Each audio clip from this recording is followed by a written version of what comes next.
আর doctor Mohammad ইউনূসের সম্পর্কে 5 বছর লাই চাই। ডক্টর ইউনূস আছে, আমরা খুব শান্তিতে আছি, আমরা খুব ভালো আছি।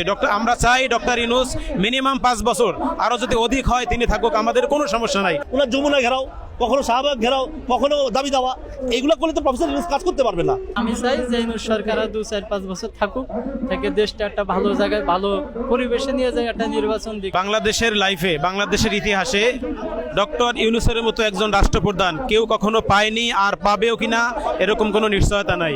উনি একজন ভালো মানুষ, কারণ আমরা বিএনপিও দেখেছি, আওয়ামী লীগও দেখেছি, কারণ মুদ্রার এপিডোপিট সবাই সমান।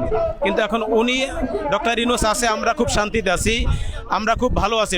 আমরা চাই ডক্টর ইউনূস মিনিমাম 5 বছর। আপনাদের এই ভিডিওটা দেখার পরে কি মনে হয়?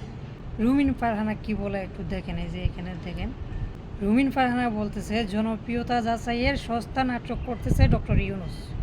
কতটা বিকারগ্রস্ত মানুষ হইলে, মন মানসিকতার মানুষ হইলে পরে এমন কথা বলতে পারে, মন্তব্য করে দেবেন।